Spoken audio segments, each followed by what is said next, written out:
ለተቅዳሜ ሐምሌ 25 2018 ዓ.ም ቀን ላይ እንገኛለን። ሰላም ጤና ይስጥልን ክቡራትና ክቡራን ቤተሰቦቻችን ከኢትዮስ ሚዲያ ዝግጅት ክፍል የቀን ሰበር ዜናዎችን ይዘን ቀርበናል። በቅድሚያ አርዕስተ ዜና። በአማራ ምድርና ፋኖ በሚንቀሳቀስባቸው የተለያዩ ቀጠናዎች የፊት ለፊትና የጨበጣ ውጊያው ዛሬም ተጠናክሮ ቀጥሏል።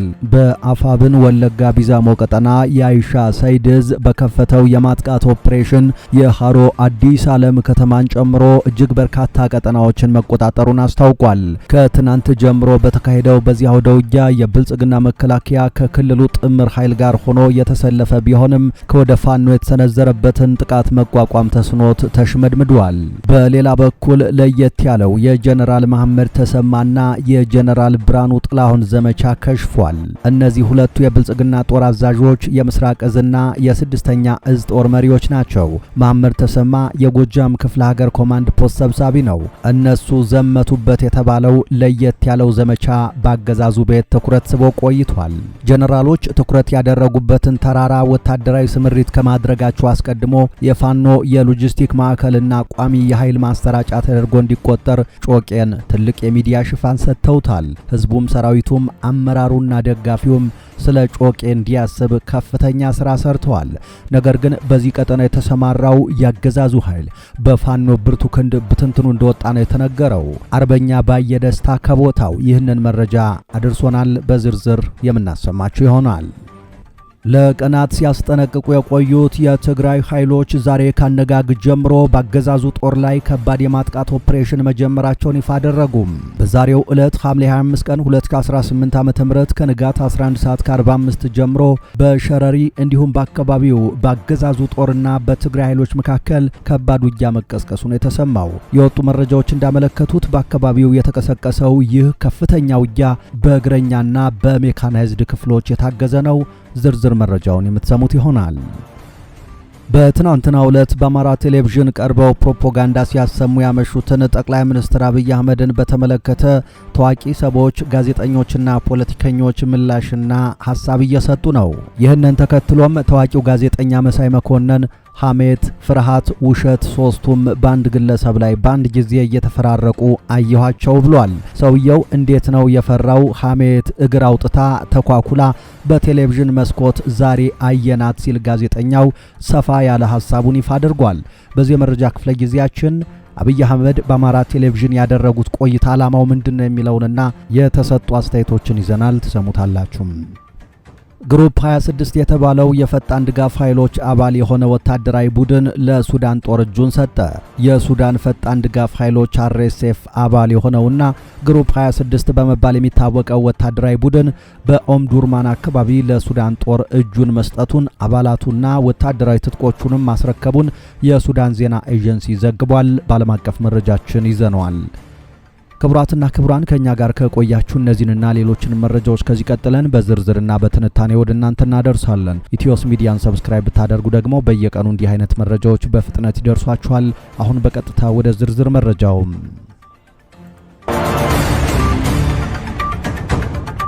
በአማራ ምድር በአገዛዙ ጦርና በፋኖ ኃይሎች መካከል የሚደረገው የፊት ለፊትና የጨበጣ ውጊያ ተጠናክሮ ቀጥሏል። በአይነቱ ለየት ያለው የጮቄ ዘመቻም ተንዷል ሲል ከቀጠናው አርበኛ ባየደስታ ተከታዩን መረጃ አጋርቶናል። በአይነቱ ለየት ያለው የጀነራል መሐመድ ተሰማና የጀነራል ብርሃኑ ጥላሁን ዘመቻ ምን ነበር? እነዚህ ሁለቱ የብልጽግና የጦር አዛዦች የምስራቅ እዝና የስድስተኛ እዝ ጦር መሪዎች ናቸው። መሐመድ ተሰማ የጎጃም ክፍለ ሀገር ኮማንድ ፖስት ሰብሳቢ ነው። እነሱ ዘመቱበት የተባለው ለየት ያለው ዘመቻ በአገዛዙ ቤት ትኩረት ስቧል። ጀነራሎች ትኩረት ያደረጉበትን ተራራ ወታደራዊ ስምሪት ከማድረጋቸው አስቀድሞ የፋኖ የሎጂስቲክ ማዕከልና ቋሚ የኃይል ማስተራጫ ተደርጎ እንዲቆጠር ጮቄን ትልቅ የሚዲያ ሽፋን ሰጥተውታል። ህዝቡም ሰራዊቱም አመራሩና ደጋፊውም ስለ ጮቄ እንዲያስብ ከፍተኛ ስራ ሰርተዋል። ነገሩን በደንብ ስለምናውቀው ባይደንቀንም ከፍተኛ የሆነ የሜካናይዝድ ጥቃት በንጹሃን መንደሮች ላይ በመክፈት ጮቄ የደረሰው አገዛዙ ምንም አይነት ወታደራዊ ድል አላስመዘገበም። በአንጻሩ በጮቄ ተራራ የሚበቅለውን ጅባራ የተሰኘውን የተፈጥሮ እጽዋት ማርኳል። በኋላም በጮቄ ተገኘ የተባለ ሎጂስቲክ ወታደራዊ ካምፕ፣ የማሰልጠኛ ማዕከል እንዲሁም የፋይናንስ ምንጭ የለም። በጮቄ ሰሊጥ አይዘራም፣ ወርቅ አይቆፈርም፣ ነዳጅ አይወጣም፣ ማዕድን አይገኝም።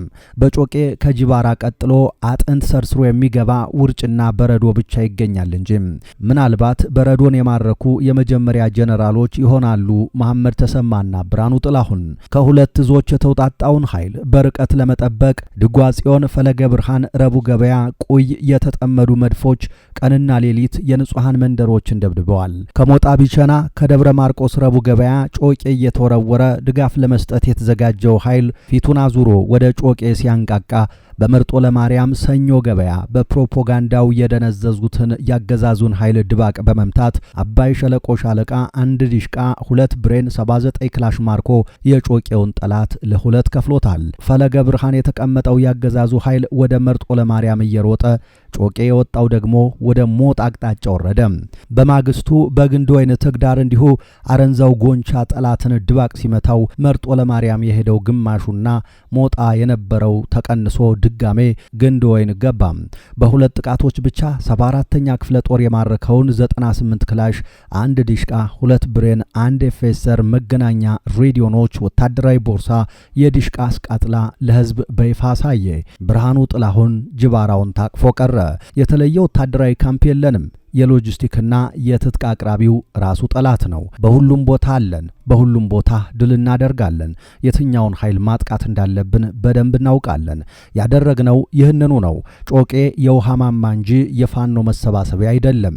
የጀነራሎች የተራራ ፕሮፓጋንዳ ድባቅ ተመቷል። በረዶና ጅባራ ማራኪ ያገዛዙ ጀነራሎች በዛው ቀልጠው ቀርተዋል። ይህ በእንዲህ እንዳለ በወለጋ ቀጠናም የፋኖ ትንቅንቅና ድል ተጠናክሮ ቀጥሏል። በአፋብን ወለጋ ቢዛሞ ቀጠና አይሻ ሰይድዝ ይበልጣል መኮንን አዲስ ዓለም ክፍለ ጦር ባደረገው የተጠና ኦፕሬሽን በኪረሙ ወረዳ ስርቦቃ፣ ነጭቦ፣ ወዴሳ፣ ዲማ የተባሉ 3 አካባቢዎችን ጨምሮ ሃሮ አዲስ ዓለም ከተማን መቆጣጠሩን አስታውቋል።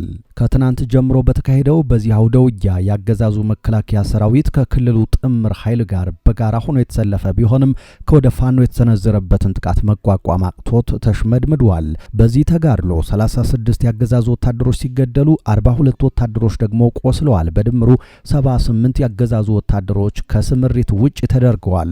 በተጋድሎው የፋኖ አርበኞች ያገዛዙን ኃይል አይቀጡ ቅጣት በመቅጣት አዲስ ዓለም ከተማን ጨምሮ በጊዳ ኪረም ወረዳ ስር ቦቃ፣ ነጭሎ፣ ወዴሳ፣ ዲማ የተባሉ አካባቢዎችን በቁጥጥራቸው ስር አስገብተዋል። በተያያዘ ከሆሮ ጉድሮ ወለጋ ዞን አቤ ደንጎሮ ወረዳ መነሻውን ያደረገ ያገዛዙ ጦር ወደ ምስራቅ ወለጋ ዞን ጊዳ ኪረም ወረዳ እገዛ ለማድረግ እየተንቀሳቀሰ እንዳለ በአይሻ ሰይድ ስር የጌጤ ግርማ መብረቁ ክፍለ ጦር አርበኞች ጠብቀው መንገድ ላይ ዶግ አመድ እንዳደረጉት ከቀጠናው የደረሰን መረጃ አረጋግጧል። ለቀናት ሲያስጠነቅቁ የሰነበቱት የትግራይ ኃይሎች ዛሬ ከንጋት ጀምሮ ከባድ ውጊያ መክፈታቸው ተነገረ። ዛሬ ቅዳሜ ሐምሌ 25 ቀን 2018 ዓ.ም ከንጋቱ 11 ሰዓት ከ45 ጀምሮ በሸረሪ እንዲሁም በአካባቢው ባገዛዙ መከላከያና በትግራይ ኃይሎች የቲዲኤፍ ጦር መካከል ከባድ ውጊያ መቀስቀሱ ተሰምቷል። የወጡ መረጃዎች እንዳመለከቱት በአካባቢው የተቀሰቀሰው ይህ ጦርነት በእግረኛና በሜካናይዝድ ክፍሎች የታገዘ ከፍተኛ እንቅስቃሴ ሲሆን ሁለቱም ወገኖች በከባድ መሳሪያዎች የታገዘ የተኩስ ልውውጥ እያደረጉ እንደሚገኙ ተጠቁሟል። ይህ በሸረሪ አካባቢ የተነሳው ከባድ ውጊያም ሰሞኑን ከሁለቱም ወገኖች በኩል ሲስተጋቡ ከነበሩ የቃላት ምልልሶች እንዲሁም የሚዲያ ውጥረቶች በኋላ የተከሰተ መሆኑ ተመላክቷል። ወቅታዊውን ሁኔታ ተከትሎም የተከሰተው ይህ ጦርነት ወደ ሌሎች ግንባሮችና አካባቢዎችም ሊስፋፋ ይችላል በሚል በአካባቢው ነዋሪዎችና በሕዝቡ ዘንድ ከፍተኛ ስጋት መፍጠሩ እየተገለጸ ይገኛል። በትናንትናው ዕለት በአማራ ቴሌቪዥን ብቅ ያሉት አብይ አህመድ የሰጡትን አስተያየትና ሐሳብ ተከትሎ በርካታ ጋዜጠኞችና የፖለቲካ ሰዎች ምላሽ እየሰጡ ነው። ታዋቂው ጋዜጠኛ መሳይ መኮንን እንዲህ ብሏል። ሐሜት፣ ፍርሃት፣ ውሸት ሶስቱም በአንድ ግለሰብ ላይ በአንድ ጊዜ እየተፈራረቁ ታዩ። ሰውየው እንዴት ነው ፍርሃት ውስጥ የገባው? ሐሜት እግር አውጥታ ተኳኩላ በቴሌቪዥን መስኮት ዛሬ አየናት በማለት መረጃውን ጀምሯል። ውሸት ካባ ደርቦ ክራባትና ሱፍ አጥልቆ ለአንድ ሰዓት ያህል እንደ ቢምቢ ጆሮአችን ላይ ደነሰ ያለው መሳይ መኮንን ፍርሃት ከነግሳንግሱ እየተንጎማለለ አመሸ በማለትም ቀጥሏል። የሚዋሽ ሰው ሌላውን በሙሉ አይን ማየት አይችልም። የአብይ አህመድ ቃለ መጠይቅን ካስተዋላችሁት ቃለ መጠይቅ አድራጊውን በሙሉ አይን ማየት ይሳነዋል። ውሸታም ሰው እንዲሁ ነው። በውስጡ የነገሰው ውሸትና ፌክ ማንነት በራስ የመተማመን ስሜቱን ገፎ አይኑን በሙሉ ገልጦ ለማየት እንዳይችል ያደርገዋል። ዛሬ ደግሞ ሐሜት ሸክፎ ነው የመጣው። ፋኖች ወልቃይትና ራያን ውሰዱ ብለውናል፣ የከለከላችሁን እናንተ ናችሁ ብለው ህወሓቶች ይወቅሱናል ይላል አብይ አህመድ። አይኑን አጥቦ ነው የሚናገረው። ውሸት እያወራ እንደሆነ አይኖቹ መደበቅ አልቻሉም። አንድ የሀገር መሪ በዚህ ደረጃ ሐሜተኛ ሲሆን እጅግ ያሳፍራል። እውነት ብለውት እንኳን ቢሆን በቴሌቪዥን ቀርቦ መናገር ተገቢ አይደለም። የቡና ላይ ወሬ እንጂ የሚመስለው አንድ መሪ ነኝ የሚል ግለሰብ የሚሰጠው ማብራሪያ ነው ብሎ ለመቀበል ፍጹም የሚከብድ ነው ብሏል መሳይ። ሰውየው ሐሜት ነፍሱ ናት። ባለስልጣናቱን እርስ በርስ ጣውንታሞች አድርጎ ያንበረከካቸው ሐሜትን እንደ ዋነኛ መሳሪያ እየተጠቀመ በመሆኑ ነው። ይሄኛው ደግሞ ልዩ ነው። የክፍለ ዘመኑ ሐሜት ተብሎ ሊጠቀስ ይገባዋል። በነገራችን ላይ የትኛው ፋኖ ነው ይህን ቃል ለህወሓት የገባው? አብይ አህመድ ፋኖ አንድ መሆን ስላልቻለ የተበታተነ ኃይል ስለሆነ ነው ለመደራደር ያልቻል ነው ሲል ነበር። በአብይ አህመድ ጭንቅላት ውስጥ የተበታተነው ፋኖ ከመቼው አንድ ሆኖ ነው ለህወሓት ያንን ቃል የገባው?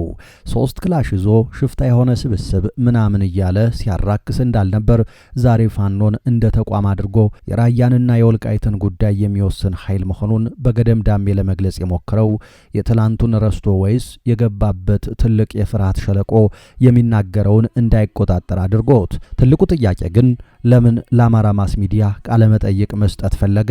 ለምንስ አሁን የሚለው ነው። እኛም እንላለን የአማራ ህዝብ ሆይ ታየ ደንዳ ነግሮህ ማረሚያ ወይም ደግሞ ያገዛዙ ማጎሪያ ማሰቂያ ካምፕ ውስጥ የገባውን እውነት አትረሳውም። አብይ አህመድ ለታየ ደንዳ አምኖት ስለነበር እንዲህ ነበር ያለው። አማራን እያፈረስኩት ነው። የሚሆነው ስለማይታወቅ አማራን ላጠፋ ነው አለ። ምስጢሩ ነው እንዳይቀር። ለምን አፉን አውጥቶ እንደዚህ አማራን ላጠፋ ነው ብሎ እንደዚህ ነገረ? አዎ እያፈረስኩ ነው።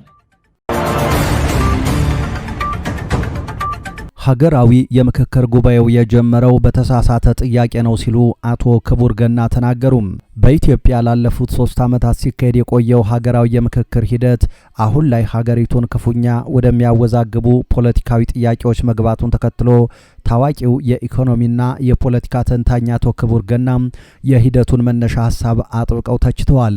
አቶ ክቡር ዛሬ ባወጡት ጽሑፍ ጉባኤው መጀመር የነበረበት ኢትዮጵያውያን በጋራ መገንባት የሚፈልጉት የወደፊት እጣ ፋንታ ምንድነው በሚለው ጥያቄ ሆኖ ሳለ ሂደቱ ግን ኢትዮጵያውያንን የሚከፋፍላቸው ምንድነው በሚል የተሳሳተ የመነሻ ጥያቄ መጀመሩን አስምረውበታል። የምክክር ኮሚሽኑ በአሁኑ ወቅት የሀገሪቱን ሰንደቅ ዓላማ ምልክቶች፣ የወደፊቱን የህገ መንግስት ቅርጽ፣ ፓርላማዊ ወይስ ፕሬዝዳንታዊ ስርዓት፣ የአዲስ አበባ አስተዳደር ባለቤትነት፣ የፌዴራሊዝም፣ የማንነት፣ የታሪክና የስልጣን ጉዳዮችን ወደ ጠረጴዛ አምጥቷል። እነዚህ ጥያቄዎች እጅግ አስፈላጊ ቢሆኑም ኢትዮጵያውያን በከፍተኛ ደረጃ የማይግባቡባቸው ጉዳዮች መሆናቸውን አቶ ክቡር ያስረዳሉ። የፖለቲካ ፍልስፍና እንደሚያሳየው ሀገራት በህገ መንግስት ወይም በሰንደቅ ዓላማ ብቻ በአንድነት ሊቆሙ አይችሉም። ይልቁንም ህዝቦች ልዩነቶቻቸው እንደተጠበቁ ሆነው የጋራ መጻኢ ጊዜን ለመምረጥ ሲወስኑ ብቻ ነው ሀገራት ሊቀጥሉ የሚችሉት። ይህ ምርጫ ደግሞ ከህገ መንግስት ቀረጻ በፊት ሊመጣ የሚገባው እንጂ በኋላ የሚመጣ ለመሆኑን ተንታኙ ይሞግታሉ። የምክክር ሂደቱ ግን ይህንን ተፈጥሯዊ ቅደም ተከተል የገለበጠው ይመስላል። የምክክር ሂደቱ ዋነኛ ሀገራዊ ቅራኔዎችን በመለየትና ተወካዮችን በማሰባሰብ መግባባት ላይ መድረስ ይቻላል የሚል ፍልስፍናን የተከተለ ይመስላል። ነገር ግን ታሪክ እንደሚያሳየው ሰዎች ከጥልቅ ቅራኔዎቻቸው በመነሳት አንድነትን ሲያገኙ አይታይም። ይልቁንም የየራሳቸውን አቋም በበለጠ ሁኔታ መከላከልን ነው የሚማሩት። በታሪክ አተረጓጎም በክርክር የሚጀምር ውይይት በተሻለ የተብራራ የታሪክ ልዩነትን በማስገኘት ያበቃል። ተሳታፊዎች ይበልጥ ተማምነው ሳይሆን እርስ በርስ በተሻለ ሁኔታ ተረድተው ብቻ ሊወጡ ይችላሉ። አቶ ክቡር እንደሚሉት መደማመጥ ማለት ሀገር መገንባት ማለት አይደለም። የምክክር ሂደቱ የመጀመሪያ ምዕራፍ የህዝብን ብሶት ከመሰብሰብ ይልቅ የህዝብን ምኞት ማሰባሰብ ነበረበት። እያንዳንዱ ኢትዮጵያዊ ኢትዮጵያ እንደ ሀገር ለምን መቀጠል እንዳለባት ለየብቻ ሊገነባ የማይችል ነገር ግን በጋራ ሊገነባ የሚችል የወደፊት ጊዜ ምን እንደሆነ እንዲሁም ለዚህ የጋራ እጣፋንታ ለመጠየቅ ሳይሆን ለመሰዋት ዝግጁ የሆነው ምን እንደሆነ ቢጠየቅ ኑሮ አቅጣጫው በተቀየረ ነበር። እነዚህ ጥያቄዎች ቢነሱ ኑሮ ውይይቱ ከባለቤትነት ይልቅ ወደ ዓላማ፣ ከመብት ይልቅ ወደ ኃላፊነት እንዲሁም ከትናንት ይልቅ ወደ ነገ በተሸጋገረ ነበር። የሂደቱን ታማኒነት አደጋ ላይ የሚጥለው ሌላው ትልቅ ፈተና መሳተፍ የነበረባቸው ወሳኝ አካላት በጉባኤው ውስጥ አለመኖራቸው ነው። ታዋቂ የተቃዋሚ ፖለቲካ መሪዎች በስር ላይ ይገኛሉ። አንዳንዶቹ በስደት ላይ ናቸው። ሌሎቹ ደግሞ በትጥቅ ትግል ውስጥ ጫካ ናቸው። ለኢትዮጵያ የተለየ ራዕይ ያላቸው በርካታ ተጽዕኖ ፈጣሪ ምሁራንና የፖለቲካ ተዋናዮች ሂደቱን እንደራሳቸው አድርገው አይመለከቱትም። ግሩፕ 26 የተባለው የፈጣን ድጋፍ ኃይሎች አባል የሆነ ወታደራዊ ቡድን ለሱዳን ጦር እጁን ሰጠ። የሱዳን ፈጣን ድጋፍ ኃይሎች አባል የሆነውና ግሩፕ 26 በመባል የሚታወቀው ወታደራዊ ቡድን በኦምዱርማን አካባቢ ለሱዳን ጦር እጁን መስጠቱን፣ አባላቱንና ወታደራዊ ትጥቆቹን ማስረከቡን የሱዳን ዜና ኤጀንሲ ዘግቧል። ወደ 45 የሚጠጉ ተዋጊዎችንና መኮንኖችን የያዘው ይህ ቡድን የሱዳን ጦር በቅርቡ በሰሜን ኮርዶፋን ያደረገውን ግስገሳ ተከትሎ ከባራና ከሌሎች አካባቢው ስፍራዎች በመሸሽ የመጣ እንደሆነ ተገልጿል። ተዋጊዎቹ የውጊያ ተሽከርካሪዎችንና የተለያዩ የጦር መሳሪያዎችን ጨምሮ ሙሉ ወታደራዊ ትጥቃቸውን ይዘው እጃቸውን መስጠታቸውን ሱና ዘግቧል። ይህ ክስተት የተፈጠረው የሱዳን ጦር ኤል ኦቤድን ከዋና ከተማዋ ጋር የሚያገናኙ ስትራቴጂካዊ መስመሮችን ጨምሮ በሰሜን ኮርዶፋን ያለውን ወታደራዊ እንቅስቃሴ ባሰፋበት ወቅት ነው። እጃቸውን የሰጡትን ተዋጊ የጦሩና የጸጥታ ባለስልጣናት የተቀበሏቸው ሲሆን ቀደም ሲል ከፈጣን ድጋፍ ኃይሉ ተለይተው ጦሩን የተቀላቀሉት የቀድሞ ከፍተኛ አዛዥ አልኑር አህመድ አዳም በቦታው ተገኝተዋል። እጃቸውን ከሰጡት ተዋጊዎች መካከል አንዱ የሆኑት ካፒቴን ኦስማን አልኑር የጦርነቱን ሂደት እየደረሰባቸው ያለውን ማግለልና የደረሱባቸውን ወታደራዊ ሽንፈቶች በመጥቀስ ሌሎች የፈጣን ድጋፍ ኃይሉ አባላት ውጊያውን እንዲያቆሙ ጥሪ አቅርበዋል። ክቡራትና ክቡራን ቤተሰቦቻችን ከኢትዮስ ሚዲያ ዝግጅት ክፍል ለዚህ ሰዓት ያዝናቸው አዳዲስ መረጃዎች እነዚህ ነበሩ። ከቆይታ በኋላ ድጋሜ በሌሎች አዳዲስ መረጃዎች እንገናኛለን። እስከዛው መልካም ጊዜ ተመኘን።